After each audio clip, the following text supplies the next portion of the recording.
Hello and welcome ICSE class 10 students. Look at this question. This question is about a non-uniform meter rule. जितने भी questions generally book में हैं सारे uniform metre rule पर based questions हैं. ये एक नॉन यूनिफॉर्म मीटर रूल पर बेस्ड क्वेश्चन है और बहुत इंपॉर्टेंट कॉम्पिटेंसी लेवल क्वेश्चन है और इस टाइप के क्वेश्चंस बोर्ड्स में पहले भी आ चुके हैं. We will focus on this concept in this video and pay full attention. This is question number 7 of this competency series. And if you have not watched the other questions, the previous questions of this series, you can check the link given in the description box of this video. Now this question is sent by one of my students, Didhiti Bhadro. I thank her for sending me this question. So let us start the question without any delay. A non-uniform meter rule is suspended from the 50 centimeter mark. ध्यान से पढ़ो, ये non uniform metre rule है, uniform नहीं है. Okay, let us draw this non uniform metre rule. Now non uniform metre rule में क्या होता है, the mass is not uniformly distributed, है ना. अगर ये यूनिफॉर्म मीटर रूल होता तो इसका मास यूनिफॉर्मली डिस्ट्रीब्यूटेड होता एंड इसका centre of gravity exactly mid point पर होता. अगर यूनिफॉर्म होता तो let us call this end A, this is B, and the marking is 0 centimeter at end A and 100 centimeter at end B. Because ये लिखा हुआ है इसका लेंथ मीटर है, 1 metre, it's a metre rule. So metre rule मतलब कि इसका length 100 centimetre है. Exactly at the centre is the 50 centimetre mark. कोई डाउट नहीं है. अगर ये यूनिफॉर्म मीटर रूल होता तो अगर मैं इसे 50 सेंटीमीटर पर बैलेंस करता इस तरह से पिवट लगा के, तो ये परफेक्टली हॉरिजॉन्टल होता. But since this is not a uniform meter rule, so there is no guarantee that the center of gravity will lie at the center only. आगे क्वेश्चन को पढ़ते हैं. It is suspended from 50 centimetre mark. तो हमने इसको 50 centimetre mark पे suspend कर दिया. It is observed to tilt towards the left side. Now it tells us a lot of things. This line tells us a lot of things. It is observed to tilt towards the left side. जैसे ही मैंने इसको 50 centimetre पे pivot किया तो ये left side पर झुक गया, ऐसे झुक गया, इस साइड झुक गया, लेफ्ट साइड झुक गया. Are you getting the point? Left side झुकने का मतलब है कि the left side, this side is heavier than the right side. Okay, again and again I am telling that this is a non uniform metre rule, therefore it is heavier on the left side. Otherwise अगर ये uniform metre rule होता तब वो 50 centimetre पर exactly balance हो जाता, 50 centimetre पर perfectly horizontal होता.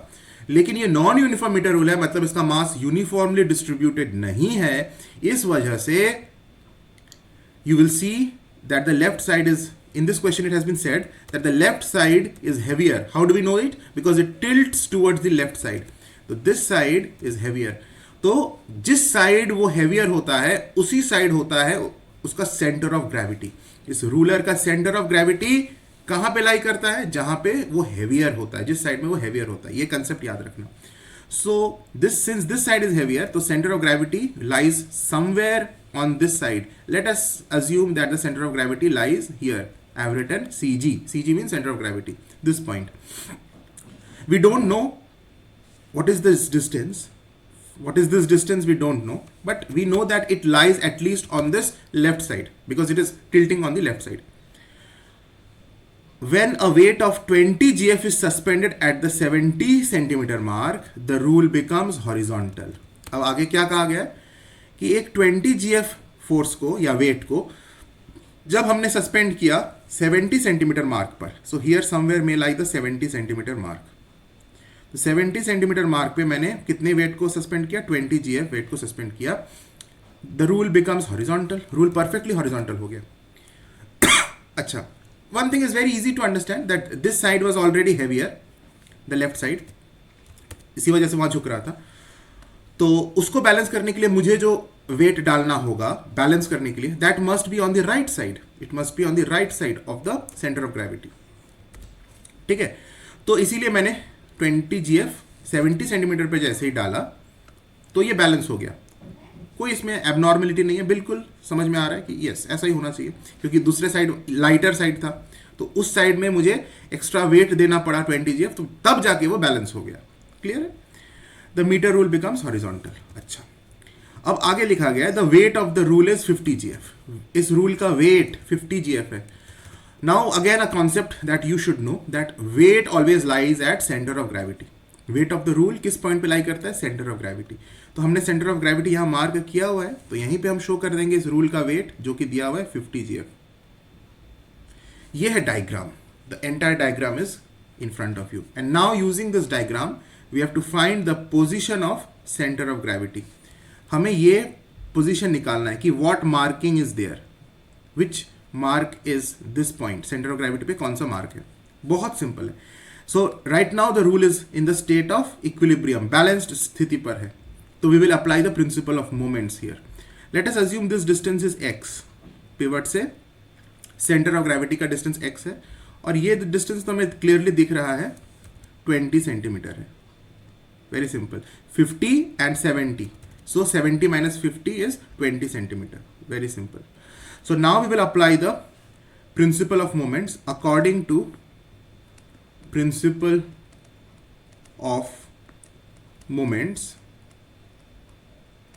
Anti clockwise moment is equal to clockwise moment. Anti clockwise moment कैसे कैलकुलेट करते हैं? This force is causing the anti-clockwise moment. So force multiplied with the distance of that force from the pivot. Pivot is this 50 centimeter mark, and this is the line of action of force. तो उसके बीच का perpendicular distance x है. Similarly, clockwise moment is caused by this 20 GF force. And what is the distance from the pivot? 20. So now we easily solve this. 5 4s are 20, and x का value 8 आ रहा है. X का value 8 आ रहा है, means this distance is 8.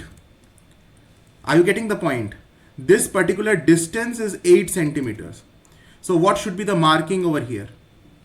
तो 50 centimetre यहां पर है, और उससे 8 सेंटीमीटर माइनस कर दो, तो you will get 42 centimetres.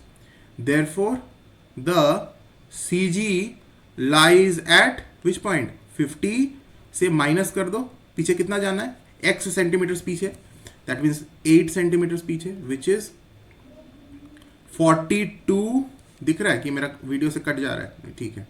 42 centimeters. I hope you have understood how did we get 42 centimeter is the point where the center of gravity lies. So this question, if you have understood, you can click on the like button, and for more of such questions, do subscribe to the channel and press the bell icon so that you do not miss out any of the videos. God bless you. Take care.